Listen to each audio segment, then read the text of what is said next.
Welcome to Chapter 3. Chapter 3 talks about verbal communication and looks into how the words that we use influence a lot and are influenced by a lot. And I just want to highlight a few things from your reading of the chapter.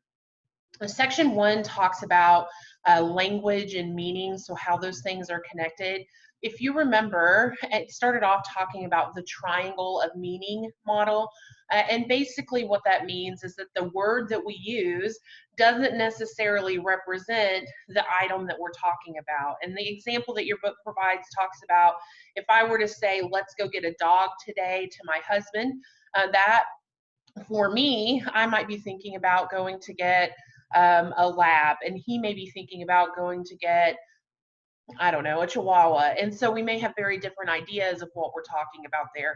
And so, really, it just means that what we connect, how we connect the language to the symbol, can be very different depending on what we're thinking and what experiences, et cetera, that we've had that have influenced that. The second thing that this section talked about that was important was the difference between denotative and connotative meanings of words. We have words all the time that have very different meanings. I've asked you in the annotations to provide some examples, but one on a very basic level is that if I were to ask, somebody how they were doing, anything like that, how they answer that question, a lot of times is a connotative meaning. So sometimes people use the words cool and hot in different ways that do not represent the actual temperature in the room. And so that's one example of denotative versus connotative meaning. We have different rules of language that make it easy to learn. It makes it usable. That includes things like grammar and syntax, also includes just different norms and things that we follow.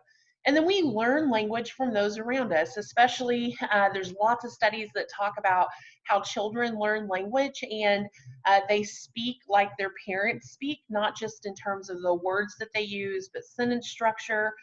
All of those things are strongly influenced by the people that we are surrounded with.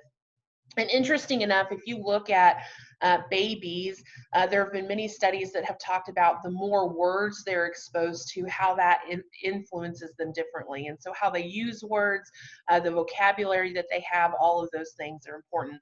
The big takeaway from that is that if you have children, it's very important to read to them, to introduce them to a variety of languages. Section 3.2 talks about functions of language, and there are four things we're going to talk about. First is that we use language to express four things: our observations, our thoughts, our feelings, and our needs. All of those have a different purpose and are very important to do. And we'll talk about what happens when we have mixed messages or partial messages in just a little bit. The second thing that was important to remember from this section is that language is powerful. We use language in a variety of ways. It expresses our identities through labels by self and others. So, how I choose to label myself when I'm introducing myself to people is powerful. I can share my identity through that. So, I can tell you, that I'm a wife, I'm a sister, I'm a professor, I'm a Christian. All of those labels have very different meanings. Alternatively, people assign us labels all the time. And in high school, we see that a lot. So if you see, oh, that person was a band nerd or that person was an athlete, those are labels that are used that have very distinct connotations behind them. But we see those in adulthood too. People still use languages or labels like that. But also, we'll see people say, oh, she's really self centered or she is very rude. Those are labels that people use to describe our identities, and how we react to those is very different. Second is language affects our credibility. So how we use language, if we use it effectively, if we follow norms, all of those things are very important. There's also been a ton of study that shows different dialects that people use changes how intelligent a person perceives them to be, which is wrong. So a lot of times, one of those studies showed that if people spoke with a very southern accent, that we would identify them as less than intelligent or less intelligent, when in case there's no correlation to that. But language really does affect our credibility. It can serve as a means of control. So we use language to tell people what to do. We control them in a variety of different ways that we use language. And language can also be very performative, to perform things like Pledge of Allegiance or to show your alignment with one group over another group. Third is that language is dynamic and always changing. Our language changes over time. It changes with cultures. It changes as we're introduced to new things. So the introduction to technology and how that continues to evolve continues to change our language. One of the things your book talked about here was the creation of neologisms, which are just new terms.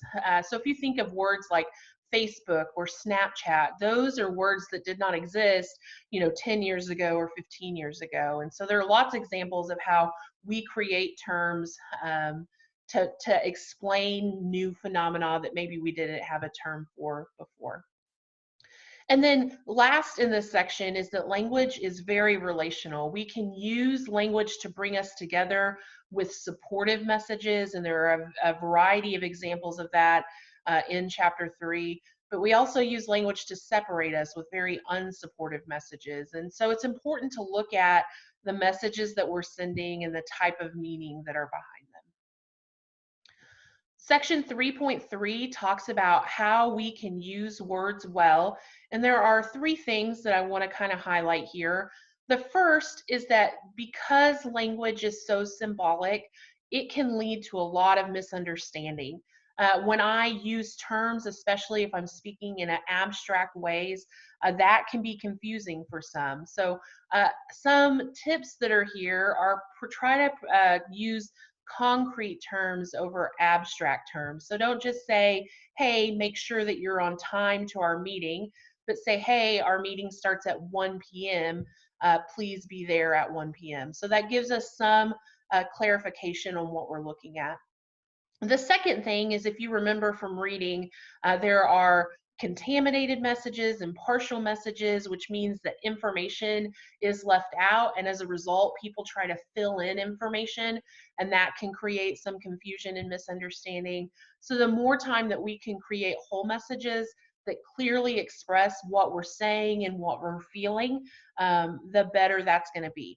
So if my husband were to come home from work today and I were to say, oh, I'm really angry with you, but I don't tell him why, he may be assuming it's because of one thing while I'm thinking because of another. And so it's very important that you create whole messages that can increase understanding and help support and build your relationships. Affective language is what we use to create and express emotions. So we use language to express emotions. So I can tell you I'm really excited about something or I'm very sad. But we also use language to try to create emotion in other people. So we want them to care about what we're talking about or to be upset about the same things that we're upset about.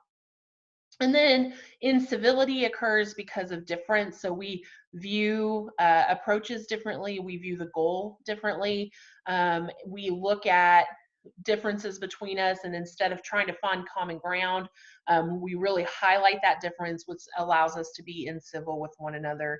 And one of the things that's really important from this chapter is that we need to be accountable for our language and to think about, not only the short-term effect of the language that we're using, but what are the long-term effects of that. And one of the things I really like about this chapter is when it talks about, differences between our observations and the facts and judgments. We get those 3 things confused all the time, and it creates a myriad of issues. So if we can begin to identify what are the facts, what is our observation of the fact, and what is that judgment, it begins to help us clarify what we mean in some way and find connection to others. And then the last section of chapter 3 talks about how language is connected to society and culture. A couple of key takeaways here are that social context influences the language we use and what rules we follow. So if you think about it, if we were in a class, if you wanted to talk as a student, typically there's some sort of rule that you follow, especially in high school. We see that people raise their hands, those sorts of things. It's actually interesting. I teach a dual credit high school class, and when they come to college, you know, they still raise their hand to ask if they can go to the bathroom. And that's because it's a rule that they've been taught in their high school education that they have to do. And so those things can vary a lot.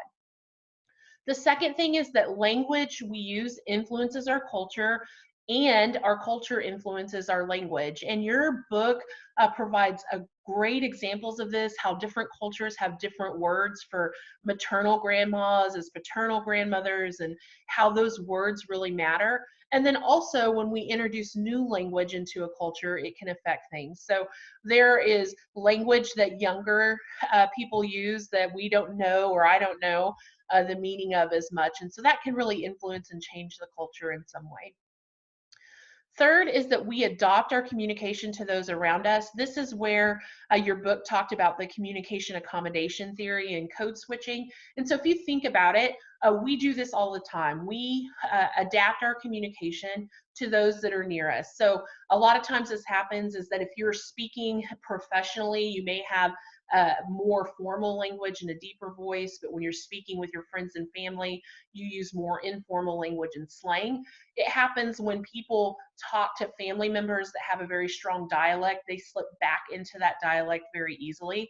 So for example, when my grandfather was alive and I would talk to him on the phone, I would sound a lot more Southern talking to him than I do normally. And we just slip back into that, and a lot of times that happens unconsciously.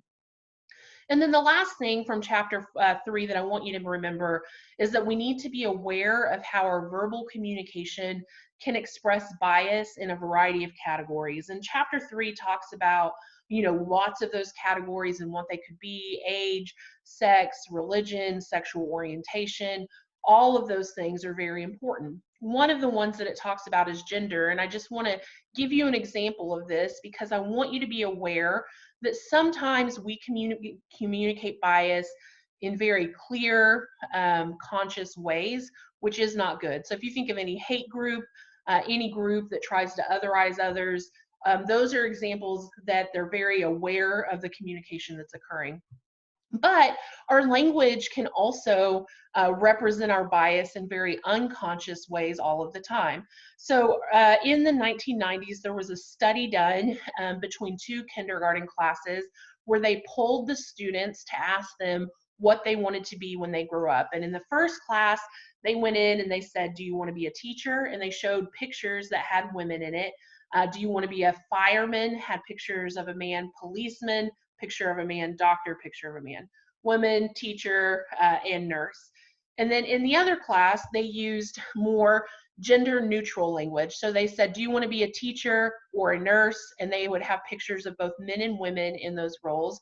And then do you want to be a police officer or firefighter? And they had pictures of both men and women in those roles. And as you would think, the class that saw both men and women in different roles were more likely to pick different roles for what they wanted to be in when they grew up. In the class that had the very gender tied accommodations, so girls all chose, you know, teachers and nurses, and boys all chose firemen and doctors. So think about that and how we use our language. It wasn't intended to be biased, but it really shows bias, and it shows how our language can influence how we think about things that are there. There's a lot more with language. It's very fascinating that we just don't have time to cover both in the chapter and in this short video. But I would encourage you to look up language, to think about the language choices you make and how that may influence those around you. Thanks. If you have any questions, please don't hesitate to let me know.